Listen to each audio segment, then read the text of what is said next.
Encore une fois, bonne journée et bienvenue à ce message en ligne de l'Église Somerville Baptist Church. Pasteur Michel à votre service et au service de notre Seigneur Jésus-Christ dans sa parole. Je suis content d'être avec vous encore une fois et bienvenue à ceux qui sont nouveaux avec nous peut-être et ceux que ça fait longtemps que vous écoutez. Je tiens à vous remercier pour cela. Juste une petite pensée avant d'aller dans la prière devant Dieu le Père. Psaume 73, 26. Ma chair et mon cœur peuvent se consumer. Dieu sera toujours le rocher de mon cœur et mon partage. Quelle belle pensée. Priez avec moi, s'il vous plaît, si vous voulez vous joindre. Seigneur Jésus, merci encore une fois pour le privilège que nous avons de passer du temps ensemble dans ta parole. Merci d'abord pour toutes ces vérités, Seigneur, des parties de la Bible que nous comprenons, des parties qu'on ne comprenons pas encore, que à la fin de toute l'histoire, tu vas nous faire comprendre parfaitement, lorsque nous serons avec toi dans ton royaume.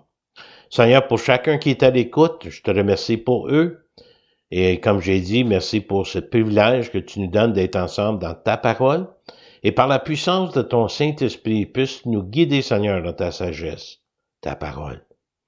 Aide-nous, Seigneur, à appliquer ce que nous allons prendre aujourd'hui, des choses nouvelles et des choses anciennes, pour mieux te glorifier. Nous te prions, nous te louons et nous te remercions au beau nom de Jésus. Amen.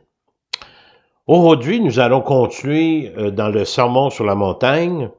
On a vu les béatitudes qui décrivent notre motivation, nos aspirations, notre attitude à avoir, ce qui devrait être intègre dans notre cœur, comme croyant en Christ, comme corps de Christ, comme enfant de Dieu, comme Église de Christ, comme témoin vivant de l'Évangile de Christ. Nous prions pour le royaume avec anticipation.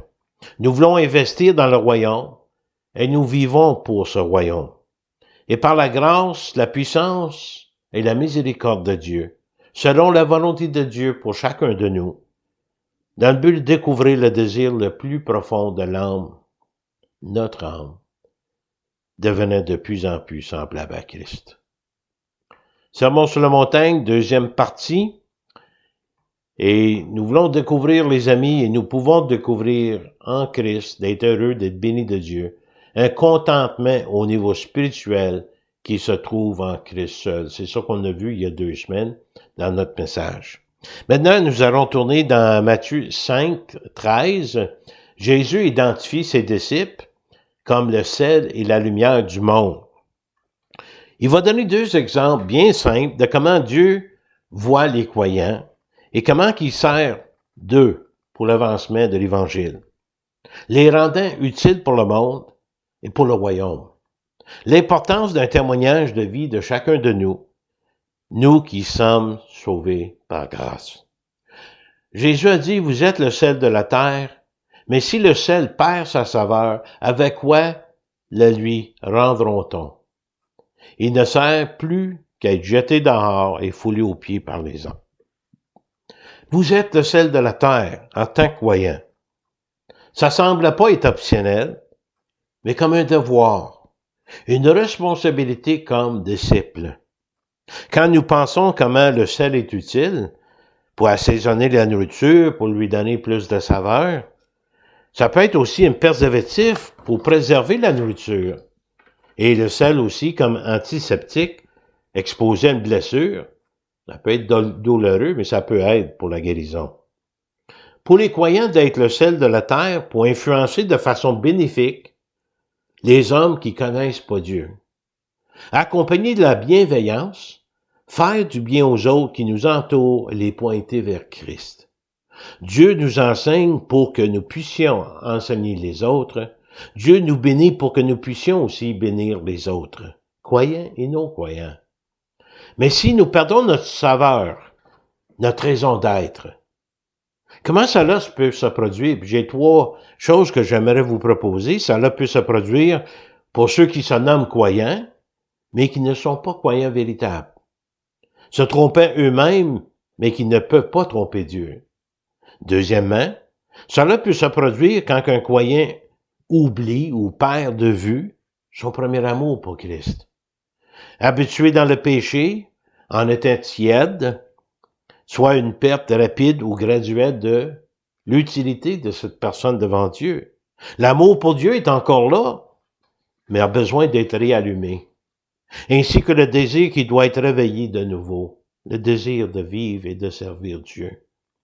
Troisièmement, cela peut se produire quand un croyant n'a pas considéré le coût d'être un disciple de Christ. Il doit évaluer de nouveau le sérieux de son engagement. Et dans tous les cas, cela peut être un désastre au niveau spirituel. Et Jésus continue, il fait toute une déclaration. Il dit que si on perd notre saveur, on ne sert plus qu'à être jeté dehors et foulé aux pieds par les hommes. C'est pas intéressant. Mais Jésus continue puis il donne une autre illustration pour démontrer ça que les croyants sont censés d'être dans le monde. Matthieu 5,14. Vous êtes la lumière du monde. Une ville située sur une montagne ne peut être cachée. Et on n'allume pas une lampe pour la mettre sous le boisseau, mais on le met sur un chandelier. Et elle éclaire tous ceux qui sont dans la maison. Vous êtes la lumière du monde. Regardez au verset 6. Que votre lumière luise ainsi devant les hommes afin qu'ils voient vos bonnes œuvres et qu'ils glorifient votre Père qui est dans les cieux. Vous êtes la lumière du monde. C'est une confirmation de notre appel, de notre vocation.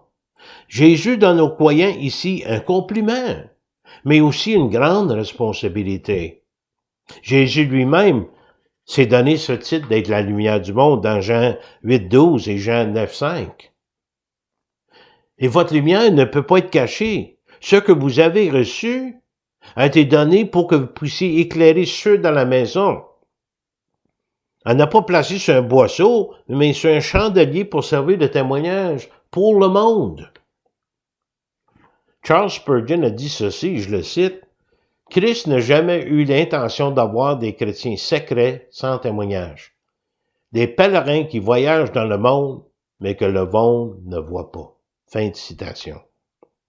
Même si vous décidiez d'être un croyant secret, vous ne pourriez pas rester caché du monde. Le monde va finir par entendre vos paroles et de voir vos actions, et de voir ou ne pas voir votre foi. Nous avons reçu la lumière pour pouvoir le répandre. Nous ne pouvons pas vivre juste pour nous-mêmes. Nous devons répandre la lumière, et cela avec amour et compassion. Notre raison et notre motivation de faire luire notre lumière pour que nos bonnes œuvres, des œuvres en passant préparées de Dieu d'avance pour nous, pour que nous les pratiquions, le monde voit ces œuvres que nous accomplissons, le bien que nous faisons, vont glorifier notre Dieu qui est dans les cieux, notre Père. Ils verront le Christ qui est en nous. J'ai entendu une histoire une fois, excusez-moi, à un moment donné, dans le temps où les églises étaient éclairées par des lampes au kérosène, en fur et à mesure que les familles arrivaient dans leur section où leur banc se trouvait dans l'église, ils allumaient une lampe qui donnait de la lumière dans leur section ou leur partie de l'église. Lorsqu'une famille était absente, il y avait une section à ce moment-là qui se trouvait à être sombre parce qu'ils n'étaient pas là pour allumer leur lampe. L'idée, c'est que chaque croyant a sa part à jouer. Et s'il y en a juste quelques-uns qui le font, puis les autres le font pas, il va y avoir un peu de ténèbres dans notre témoignage, n'est-ce pas? Qui ici n'a pas chanté « Ma petite lumière, je la ferai briller ». Ce qui est intéressant dans ces versets, Jésus nous a jamais invités à devenir le sel ou la lumière. Jésus n'a pas suggéré que nous devenions cela. Il a déclaré que nous le sommes.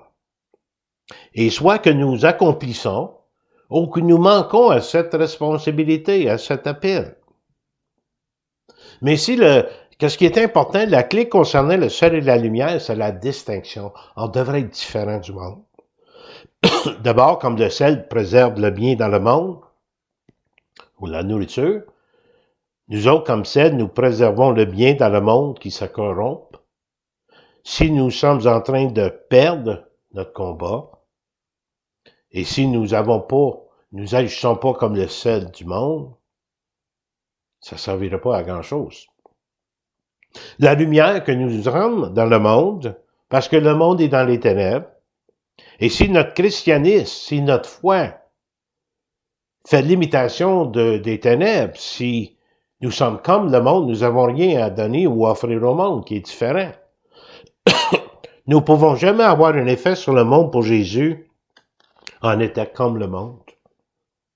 Il doit y avoir une différence, comme individu et comme Église. Donc Jésus identifie ses disciples, c'est les lumières du monde, et parce que Christ nous a donné une mission, Christ lui-même avait une mission. Et c'est ça qu'il est venu accomplir. Jésus confirme sa mission, c'était d'accomplir la loi et les prophètes. Excusez-moi. Verset 17. Jésus, la justice parfaite de Dieu, est venu accomplir ce que l'homme ne pouvait jamais accomplir. Jésus continue son discours. Ne croyez pas que je sois venu pour abolir la loi ou des prophètes. Je suis venu non pour abolir, mais pour accomplir. Quand je vous dis en vérité, tant que le ciel et la terre ne passeront point, il ne disparaîtra pas de la loi un seul iota ou un seul trait de lettre, jusqu'à tout soit arrivé. J'ai de la misère. Verset 19. Pour quelques personnes qui étaient là, qui écoutaient Jésus, ils avaient l'idée qu'il venait pour abolir la loi, ou même les écrits des prophètes. Mais Jésus n'est pas venu ni pour modifier, ni pour remplacer la loi, mais pour l'accomplir. Jésus, en effet, est venu pour reprendre la façon que la loi avait été interprétée et traitée par les pharisiens et les scribes. Un exemple, à partir de 10 commandements donnés à Moïse, même écrits par le doigt de Dieu, le nombre de règlements, de procédures, est augmenté à moins 612 règlements. Donc Jésus est venu pour accomplir la loi. Quelle partie de la loi? Mais la loi morale, il l'a gardée parfaitement, sans péché, par sa sainteté. La loi cérémoniale, parce que tout était un préfigure, un ombrage des choses à venir. Jésus était ces choses en personne, des types, des symboles devenus réels. Le plus grand exemple, les sacrifices qui se faisaient des animaux pour couvrir le péché des hommes n'étaient que temporaires. Jusqu'au sacrifice de l'agneau de Dieu, Jésus-Christ, pour couvrir le péché de façon permanente.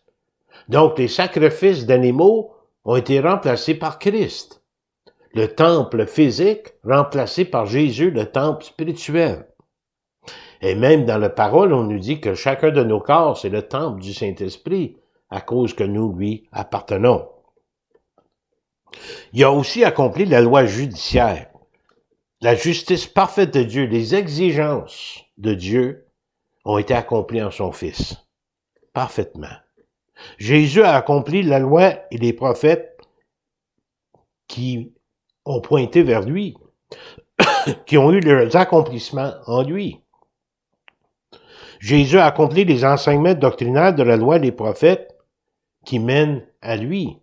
Il a donné une pleine révélation. Il a accompli les prédictions de la loi des prophètes. Il est le Rédempteur promis par Dieu le Père dès le commencement. Jésus a accompli les demandes morales et légales de la loi et les prophètes. Il les a remplis parfaitement et annonce toutes choses en toute vérité. Jésus a accompli la prophétie, les choses annoncées d'avance, les rendant vivants et accomplis. En d'autres mots, toutes les prophéties de l'Ancien et l'Ancien Testament vont passer telles qu'annoncées et prévues. Cela nous confirme l'inspiration divine de la parole, l'autorité absolue de la parole de Dieu, Ancien et Nouveau Testament, venait de la bouche de Dieu même et son Fils Jésus-Christ. Nous savons qu'il reste encore d'autres prophéties qui vont s'accomplir lorsque les temps viendront à la fin. Mais en attendant, il ne disparaîtra pas de la loi une seule iota ou un seul trait de lettre, jusqu'à tout soit arrivé. Des iotas, ou un seul trait, c'est des demi-lettres, c'est des marques. C'est les marques les plus minimes dans le langage hébreu. Mais Jésus, qu'est-ce qu'il est en train de dire, c'est que les idées conçues dans la parole de Dieu sont importantes, mais les mots aussi. Même les lettres des mots sont importants. Regardez comment est-ce que Dieu estime sa parole. Le fait que la parole de Dieu est inspirée de Dieu, elle est sans erreur, ayant l'autorité suprême sur les paroles des hommes. Vous savez, aujourd'hui, il y en a qui disent que possiblement il y a des erreurs dans la Bible, mais en réalité, ils ne peuvent pas le prouver, parce qu'il n'y a pas d'erreur. Soit que la Bible est la parole de Dieu infaillible, ou on fait confiance aux hommes et leurs paroles. Moi, j'aime mieux opter pour la parole de Dieu qui s'est prouvée à travers le temps. Rappelons-nous que le droit a été accompli parfaitement en Jésus-Christ. Ici, nous avons une autre leçon de comment traiter la parole de Dieu, son importance pour nous, surtout en tant que croyants. Verset 19, la première partie. Celui donc qui supprimera l'un de ses plus petits commandements et qui enseignera aux hommes à faire de même sera appelé le plus petit dans le royaume des cieux. Mais celui qui les observera et qui enseignera à les observer, celui-là sera appelé grand dans le royaume des cieux. Les commandements mentionnés ici demandent l'obéissance de notre part, telle que la loi est expliquée et enseignée de Jésus, par les paroles de sa vie et par sa vie. Pas comme la loi est enseignée par les dirigeants religieux comme légalistes, avec une certaine exagération.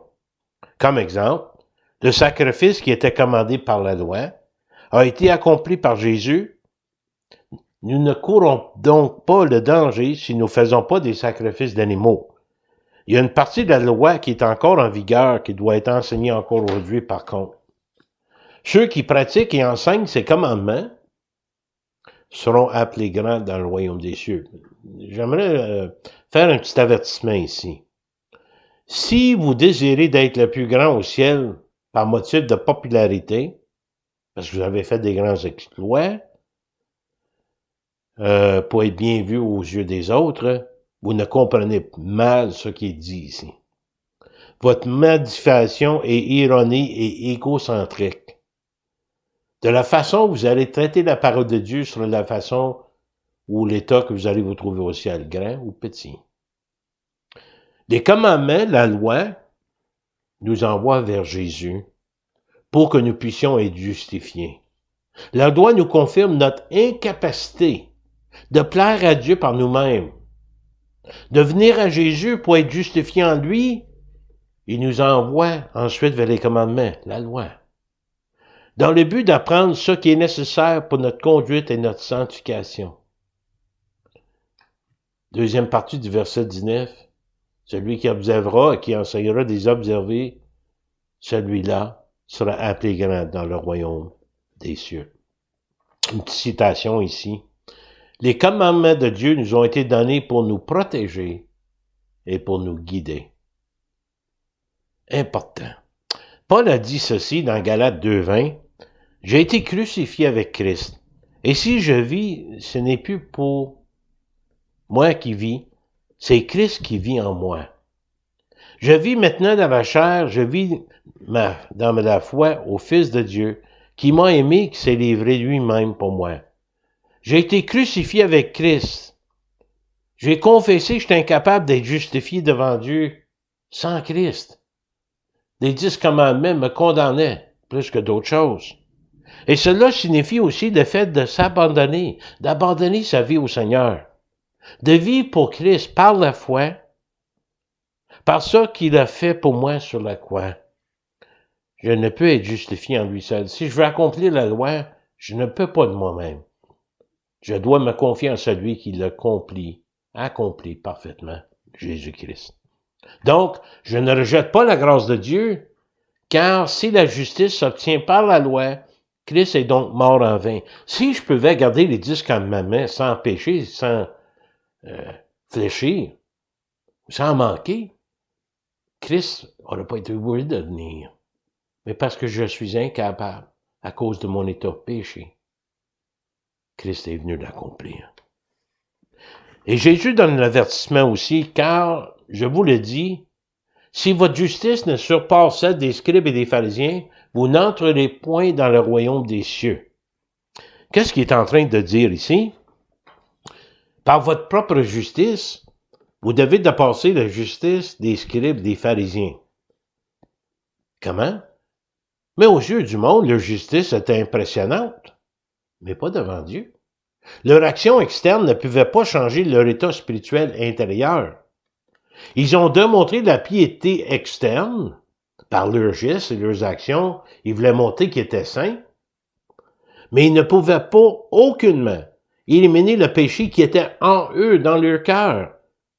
Ils traitaient tout le reste du peuple comme des maudits, mais ils se croyaient corrects devant Dieu, juste, capable de garder les commandements, même les 612 règlements.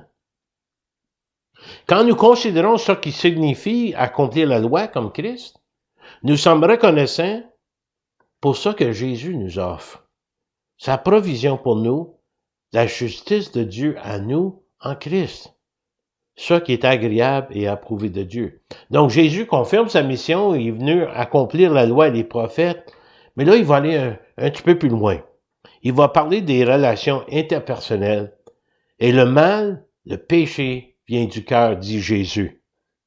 Avez-vous déjà essayé de partager Jésus en disant qu'il est mort pour les péchés du monde, les pécheurs? Et quelqu'un vous répond, il est mort pour des vrais pécheurs. J'ai jamais tué personne, j'ai jamais volé, j'ai jamais menti. Déjà là, ils sont en train de mentir. Il est mort pour les gens qui sont méchants, qui font le mal dans le monde. Vous savez, à un moment donné, lorsque j'étais dans un autre système de croyance, j'allais devant le prêtre dans le confessionnel, puis j'essaie d'inventer des péchés. Aujourd'hui, j'ai pas besoin d'inventer, j'ai juste à regarder à mon propre cœur. Il y en a en masse. Et on va le voir un petit peu plus en détail tantôt. Si quelqu'un veut argumenter que Jésus est mort pour les méchants et non pour les gens de bien, comme eux, qui essaient de se justifier eux-mêmes, ils devront lire ces versets qui suivent. Parce que tout le monde a un problème de cœur et de péché. Le péché vient de nos cœurs. Matthieu 5, 21. Jésus continue, vous avez entendu qu'il a été dit aux anciens, tu ne tueras point. Celui qui tuera mérite d'être puni par les juges. Vous avez entendu, le peuple n'étudiait pas la loi pour eux-mêmes, mais ils recevaient l'instruction selon les scribes et les pharisiens. Les dirigeants religieux, ils se fiaient en eux. Mais Jésus montre son autorité ici, et ça qu'il dit n'est pas selon les dirigeants religieux. Jésus va enseigner le vrai sens de la loi de Moïse, en démontrant que le mal, le péché, se trouve dans le cœur humain. De tuer, c'est l'extrême d'haïr quelqu'un. Juste d'y penser n'était pas nécessairement vu comme mal. Dans le mérite d'une punition. Vous savez, des fois, j'ai fait le mal, mais ça n'a pas affecté personne, j'ai pas blessé personne. Mais regardez ce que Jésus va dire. Il va corriger cette pensée. Il va expliquer clairement que celui qui commet un meurtre est en danger de jugement ou de punition, mais il y a aussi ceux qui portent une mauvaise intention envers une autre personne et est aussi en danger du jugement. Mais moi, je vous dis, quelqu'un qui se met en colère contre son frère mérite d'être puni par les juges.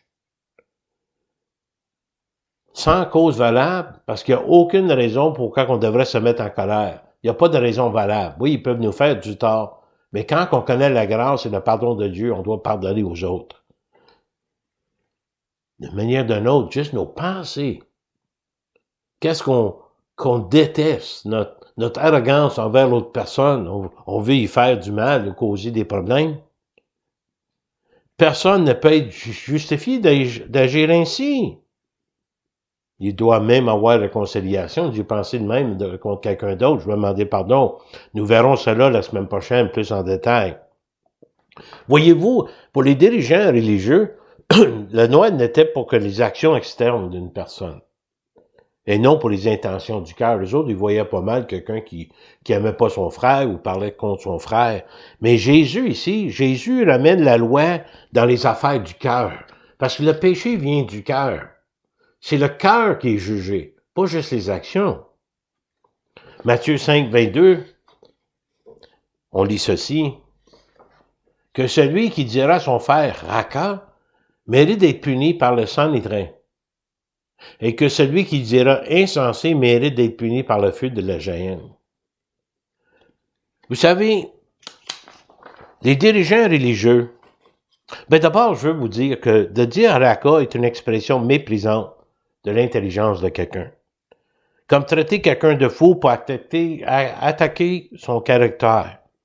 Vous savez, l'abus verbal qui trouve sa source dans les mêmes éléments que celui qui tue, la colère et la haine. Les mêmes émotions.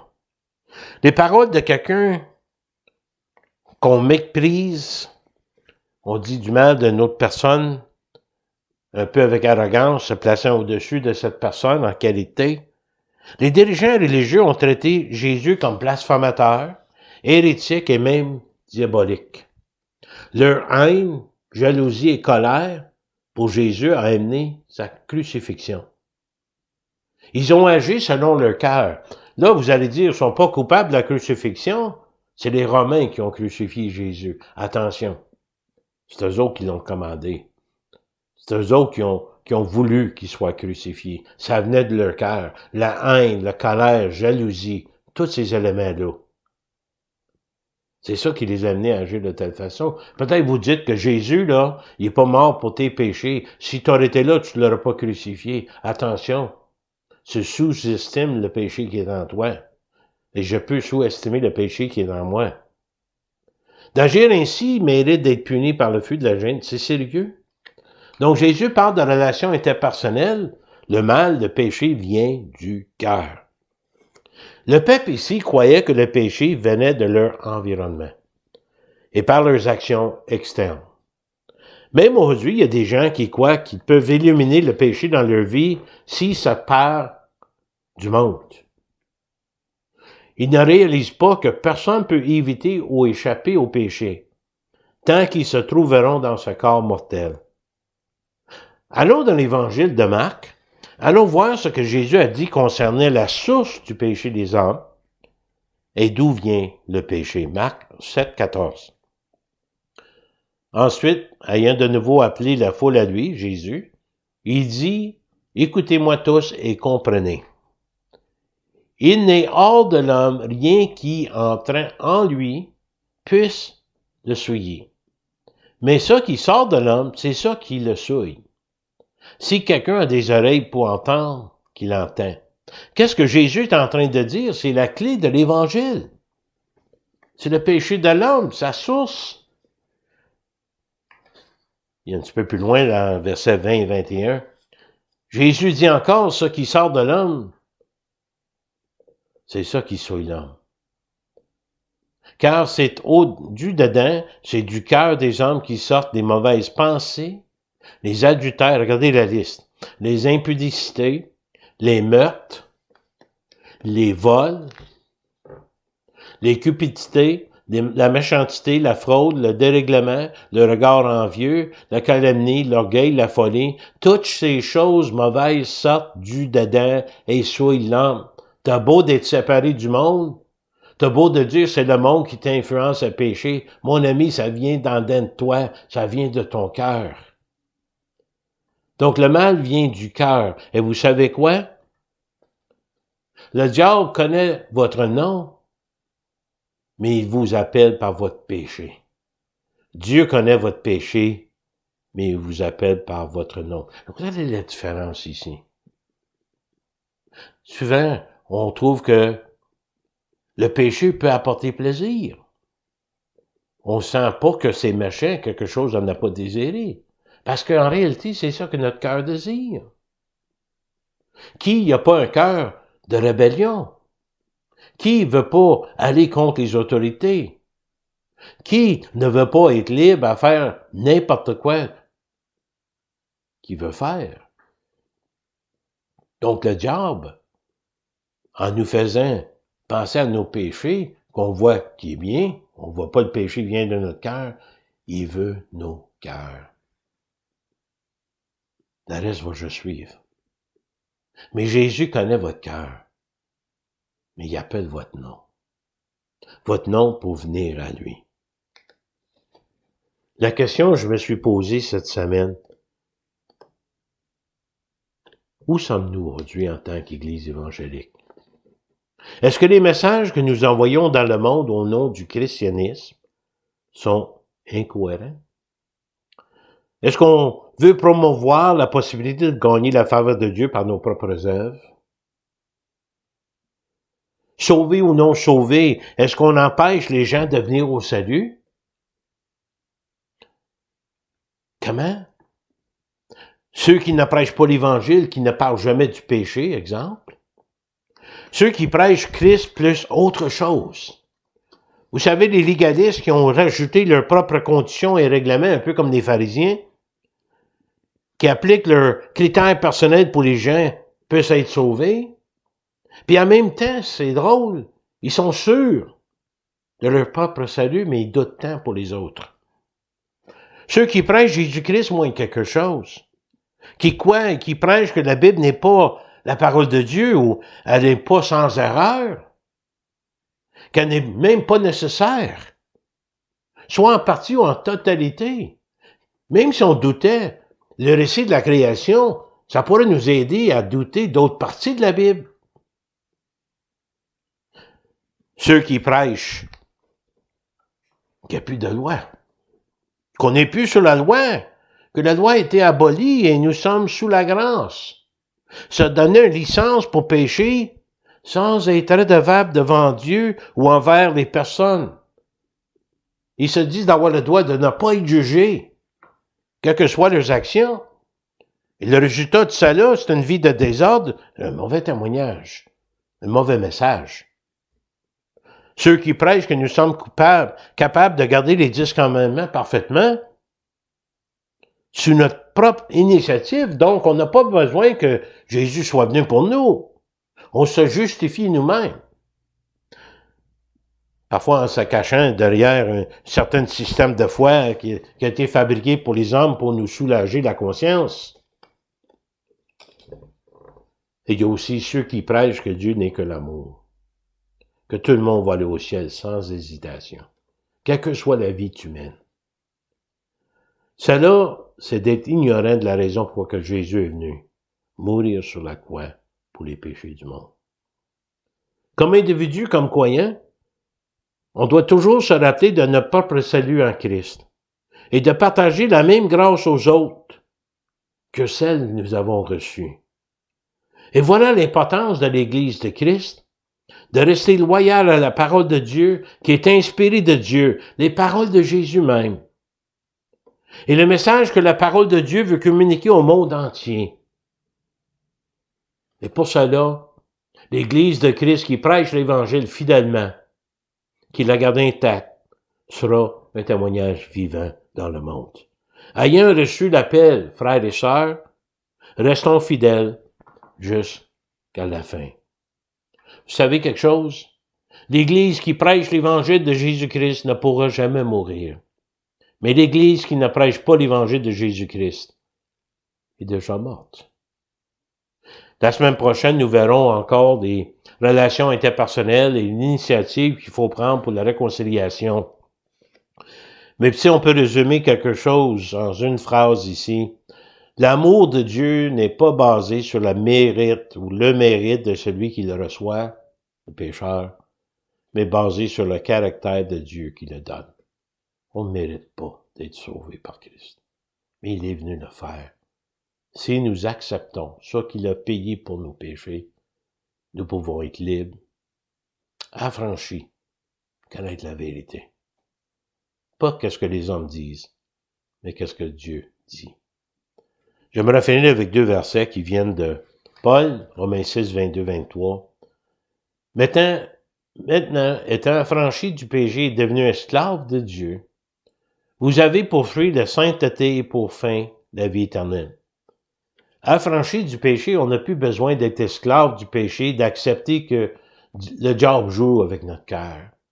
Mais on devient esclave de Dieu. On change. Notre caractère change pour devenir de plus en plus semblable à Christ. Et regardez ce qu'il dit au verset 23. Car le salaire du péché, c'est la mort. Pas juste la mort physique, mais la mort spirituelle. Mais le don gratuit de Dieu, c'est la vie éternelle en Jésus-Christ, notre Seigneur. On peut pas garder la loi. On peut pas suivre les 10 commandements. Parce que si on manque une partie de la loi, on est coupable pour tout le reste. J'aimerais juste vous dire, avant de passer en prière, vous pouvez me contacter ici à l'église Somerville Baptist Church.